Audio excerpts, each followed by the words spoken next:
Hello, I'm Sarah and welcome to my channel, Travel for Every Budget. Today I'm going to show you how I utilize Google Flights to find good deals and to shave off a few hundred here or there on various flight searches. Last year I was able to go to Fiji for under $1,000 from Orlando, and at the time it was showing $1,200 plus from Orlando. I will also show you kind of how I approach Europe in the sense that I get to Europe as cheaply as possible and then fly from there. I have done multiple trips where my total number of flights, which was multiple flights around Europe, all totaled less than $800. But that concept can be applied to various parts of the world, and so I'm just going to show you in real time, not historical data, not historical prices, but right now what's showing in Google Flights. I'm going to show you how I would approach different searches to find the best deals. So let's get right into it and switch to a screen mode. All right, so let's get started. I have Google Flights already ready to go. It's defaulted, of course, to my airport, but you would obviously want to search from your airport. Now I've chosen, because I'm looking further away at some of the more expensive places, I've gone ahead and changed this to a 2-week trip in the next 6 months. Now I'm going to start with just how I went to Fiji for under $1,000, and as you can see, Fiji is showing up at $2,000 from Orlando. This is a lot, and the flight schedules are not great, really, except for this one has only one stop, but for $2,200. All right, so really just the way I start is I know that a common connection is Los Angeles for flights anywhere over the Pacific Ocean. San Francisco is also another one, Seattle, but so you could actually search multiple airports and not just one. So if we come here to Los Angeles, let's go ahead and add San Francisco. And maybe we'll add Seattle too, just for the heck of it. Now I know that both San Francisco and Los Angeles are pretty cheap for me to fly to from Orlando. Seattle's also pretty cheap, but not as commonly cheap. And so we can see Fiji is showing up at $707 from LA. So if we go ahead and click into this, and we can see, we can pull up the date grid too, just to see how many options we have in this price range. And maybe we'll even want to cancel out of this and open up this and see how many options we have in this price range from LA. So we have a ton of options. Now, usually when you're flying a lot of places, you get the cheapest when you're going midweek. Now, obviously here to Fiji, that's a non-issue. But from Orlando, it might be an issue going on a weekend versus a weekday. So if we come over here to Orlando and we wanted to just obviously check into LA, we can click here into LA and then we can view flights. And this is a Sunday to Sunday, but let's add a carry-on, see if it updates some of this pricing, which it does. And then I like to check nonstop. Now we can see obviously there's a big difference in price between a Tuesday and Sunday. So let's go ahead and click September 10th to the 24th. Click done. And then over here for Fiji, let's just make sure those dates are going to be. And then we can see here that Delta is showing at $180. That is a really good price. So if we now see, you will be in, one of the negatives is obviously you would be in LA all day because the flight does not leave until, this is the returning flight. Let's click on that so we get the full schedule. So you don't leave until basically midnight. Now that might be fine for you. Maybe you want to add LA into, the mix. But if not, what I did is I did end up paying, I think, a little bit extra because I wanted to not be crazy long layovers. So if we just look at whatever departs after 1 p.m., so that we're not in LA forever, and we actually still have that same price, which is really great, and you get it 6:05 instead of like 9:30 a.m. And then to leave, we know it has to be in the afternoon. Let's click back over to, so you arrive in Los Angeles at basically 1 p.m. So we know that we need to give ourselves plenty of time. So obviously we see here one that's 4:10. If Fiji leaves late, this is gonna cut close. I know that from experience because they left super late for me, but these are basically your options. So you have this option to return to Orlando, or you have this option to return. This one could happen if Fiji leaves on time. It would be a non-issue, but if Fiji runs late, you could be stressed. So you kind of have to determine what level of risk that you want, but they're the same exact price, and you're looking at $179 and $707, which I can't do math under pressure, is way less than $2,000 that it's quoting here. So I put the final price up on the screen, but that is a huge difference just buying your tickets separately than kind of trusting Google to find the deal for you. Now, sometimes Google does find better deals for you, but in this case, it's worth me checking from Los Angeles because I saved, $1,000, over $1,000 really in ticket prices, and I got a better schedule than a lot of these options here. So that is one way that you can do different searches, is just by checking from the connecting airport, and you might find really, really great deals doing it that way. Maybe we can try one more. We've got Auckland here. Let's see what Los Angeles to Auckland. So that's not a big savings. So in some cases, obviously, it would work out better, and then in other cases, Google doesn't do too badly.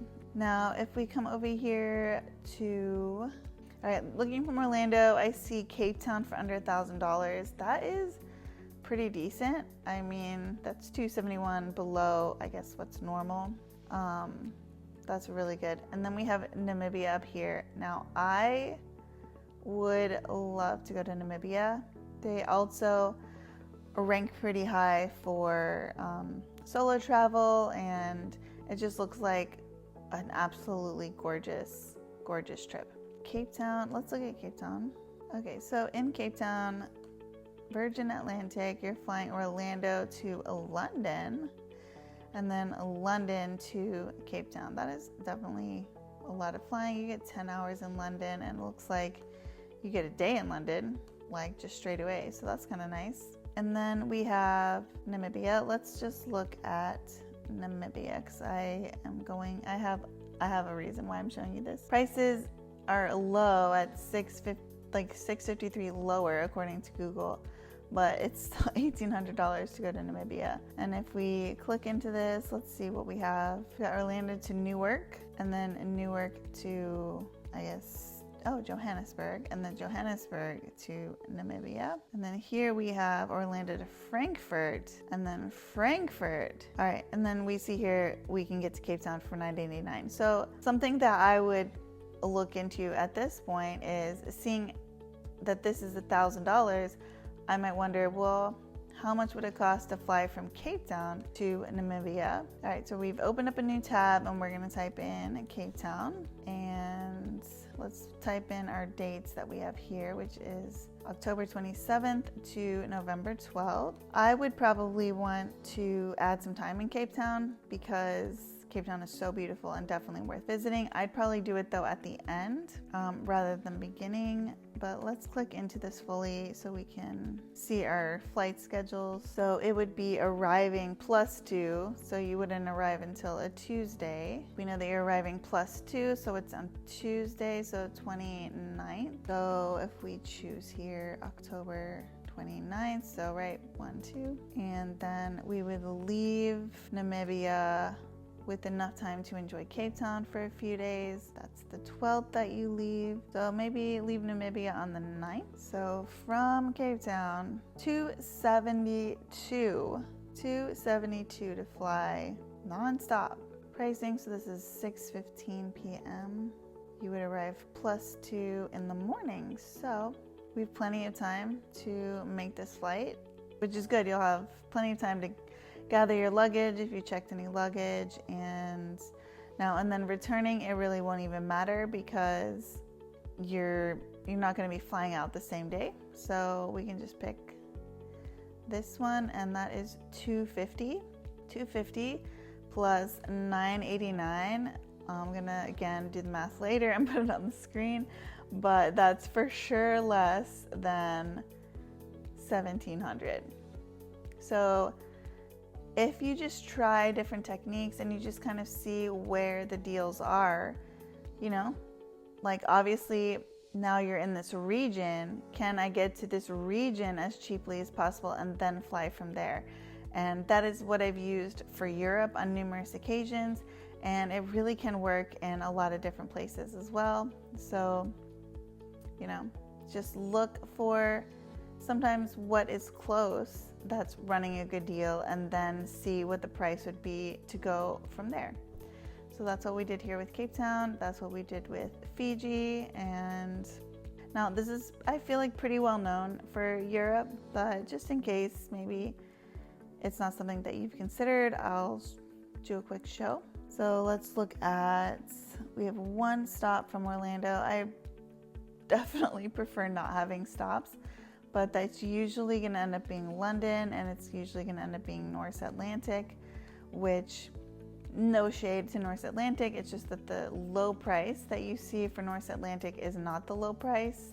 It is, and I can show you real fast also. So if we click into North Atlantic, you can already see like they have the symbol that it doesn't include luggage. And if we click in here to this, we can already see, okay, this is going to jump up in price quite a bit. So if we click the Economy Classic, because now you might be able to handle Economy Light, and if you can, kudos, but you only get a personal item. You don't get a carry-on, you don't get food, nothing.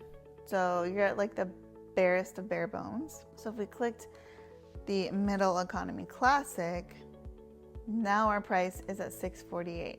So that is just something that's good. You can have that in the back of your mind and just tell yourself, okay, I know what the price is. Now let me look at my other options. Dublin for some reason has been showing up pretty decent with pricing, and you've got Iceland Air. And the nice thing about Iceland is they'll let you stay over in Iceland for no additional cost if you choose to. So that's kind of nice. But this price is pretty good with a stopover in Dublin. And then from Dublin, you can look at flights anywhere. And then we have Paris for $471, and that's on American. So you're getting a carry-on, unless they've changed something recently. But as of last I knew, you get a carry-on. So $471 is a really good price. So if we did, instead of round trip, do one way from Dublin, you can see here, these are your options for one-way ticket prices, and you could easily fly, say, into Barcelona, and then from Barcelona, you could easily fly to Venice if you want, and then from Venice, you can fly somewhere else. And so once you get to Europe, the prices are so cheap to fly, and especially if you keep yourself to a carry-on. So one way from Paris, you've got Barcelona, Lisbon, Naples, Venice. You can just go anywhere. And if you fly into Paris, you can even hop on a train if you don't want to get on another flight. So, there are just so many options, and this is really how I've been able to take multiple flights. So one year I got to London as cheaply as, I basically got to London with the cheapest ticket I could, and then from London I flew direct to Athens, and then Athens I did a round trip to Santorini, and then another trip for Greece I flew to London, and from London I flew direct to Mykonos. I took ferry to Tinos. Then from Mykonos, I took a one-way flight to Cyprus, and then from Cyprus, I took a one-way flight back to London. And all of those prices, like all of those flights together, including any luggage fees, was all under $800. That's just a few of the ways that I change up my searches to see if I can shave off some money and even to find better flight deals. There are various considerations to make when you're doing these type of searches. One, obviously, is just to know what the airline will include with the price that you see. A lot of the budget airlines, for instance, won't even include a carry-on, so it's important to know kind of what you're dealing with. And you might remember the North Atlantic example.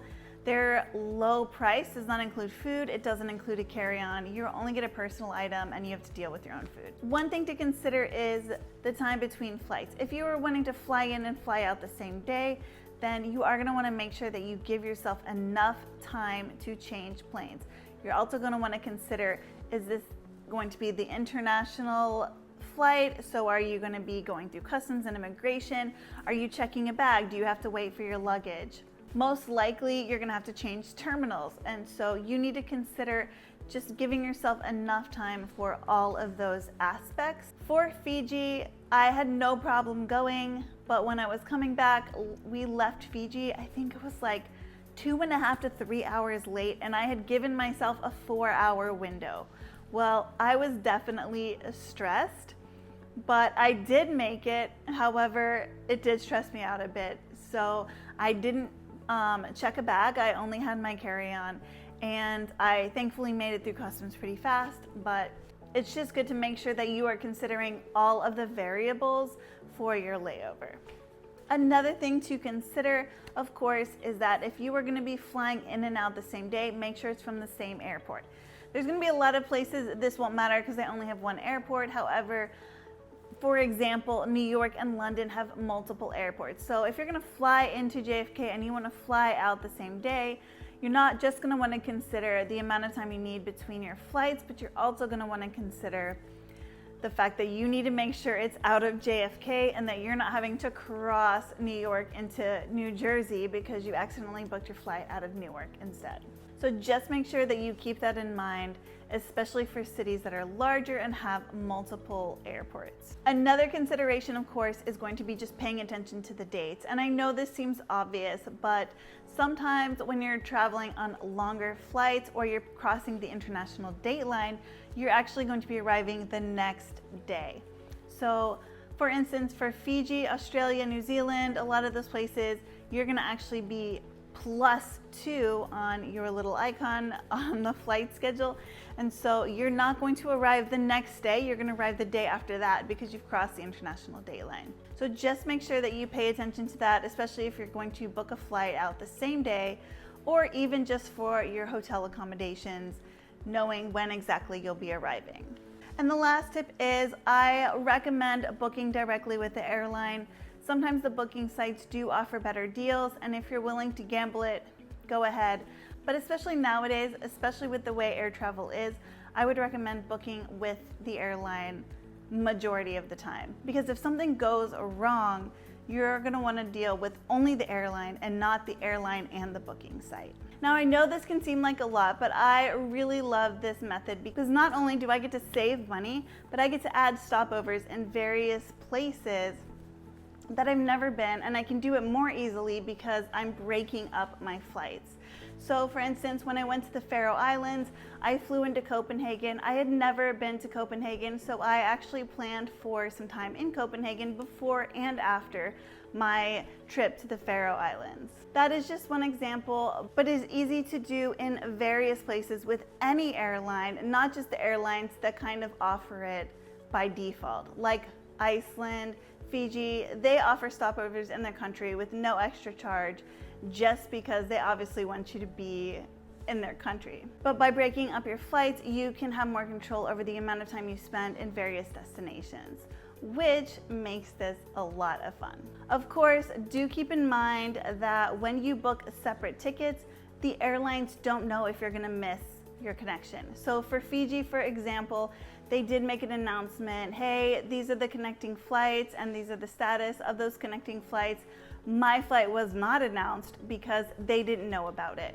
So you are kind of on your own, but if you are planning ahead and you kind of understand how it works, it is a non-issue. So I know these tips are not revolutionary and they actually are more time intensive, but I love just being able to have more control over where I'm going, and then of course to be able to save money while doing it. Well, thank you so much for watching. I hope this video was helpful. If so, please hit that subscribe button. Until next time, happy travels. Bye.